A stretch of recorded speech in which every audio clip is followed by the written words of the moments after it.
we have always been challenged by our bishop that we as a people are a prophetic church.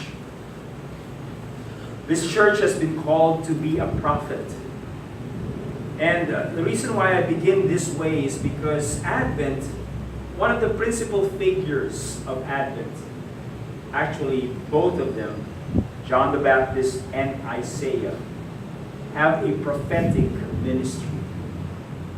They were placed in a scene which we would call unideal. They were placed in a scene where people do not love, where people do not appreciate. They were placed in a setting where there was perhaps poverty, corruption, political unrest, all the ingredients of unpleasantness and life, and lack of life, rather. Because a prophetic people are supposed to be agents of change. We are to be the cause or the instruments of transformation. And as we come into this season of Advent, as we start a year, coming through from another year, going to another year, we are to continually challenge the people to move on. One of the readings that we have, I think it's also in Advent, but I don't think we have it this year, was the reading from the prophet Zephaniah, where he said, I will come about at that time, I will search Jerusalem with lamps, and I will punish the men who are stagnant in spirit. Stagnant in spirit. The NIV says it's complacent in spirit. Because from the beginning, God intended us to be trailblazers, to be motion people who are constantly on the move. We never settle for the status quo. We want something better. And as agents of transformation, this is what we have. Set that in the backdrop of religion, where religion wants us to just come and do the form and be content with it.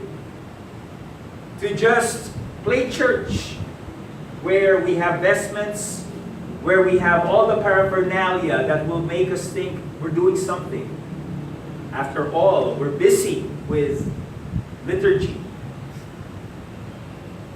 And then put that in a setting where there is unrest and a world crying out for an answer. The answer Isaiah brings to us today.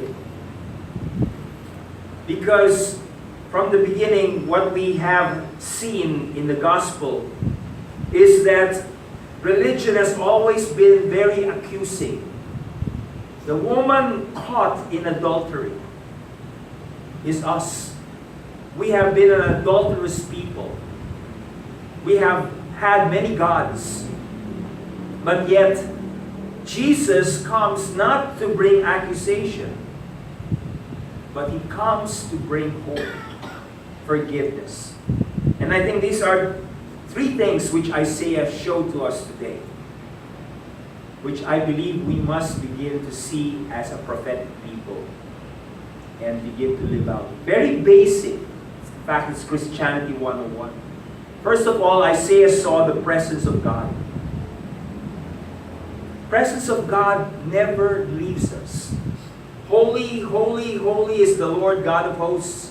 The whole earth, every nook and cranny, every corner of the earth is filled with His glory. That's a truth which we must continually remind ourselves. And it is our task to bring that glory to full manifestation by the actions we do, by the things we have. And even as we look around here in our sanctuary, what does not bring glory to God. And we must try to not be complacent or stagnant and say, it's just there. There has to be that dynamism in the church to constantly see a need and know that we are agents of change and transformation to make that need met, to have that need met. Isaiah saw the presence of God. God is a dynamic God. He never sleeps. He doesn't go on vacation. See, He keeps Israel, will neither slumber nor sleep. The Lord is there always. But once we realize this, Isaiah also realized His inadequacy. I am a sinful man. I have unclean lips. And sometimes we have the spiritual pride not to admit our mistakes and our faults. When something goes wrong, there's always that defense mechanism that rises within us to say, it wasn't me. Someone else did it. This happened because someone else failed, or because a situation was there. We must always realize that when we are in the presence of the Lord, the first admission is our inadequacy and our need for Him. The humility, that faith, that opens the door for faith to make its power known. And that's something that's very vital in Advent. Because there is always the pomp, the splendor. You have to have this. The world is trying to dictate to us the things that are needed for us to make a stand. The attention that is needed. That's the world we are in today. But Isaiah brings to us our humanity in our lives. It's very interesting to see how we all probably, are prone to this. How easy it is for us to be taken away by spiritual pride. But at the same time, the third thing that Isaiah showed to us, which I saw in the reading today, is that in spite of our inadequacy, God is a God of forgiveness and love and restoration. There was a burning coal, touched His lips, and His iniquity stayed. We must realize how much it is. When He saw all of these three, and God said, okay now, who will go for us? Isaiah said, here I am. I'm a prophet, send me. See, we must realize how important it is to take God seriously. Yes, He is forgiving. Yes, He is love.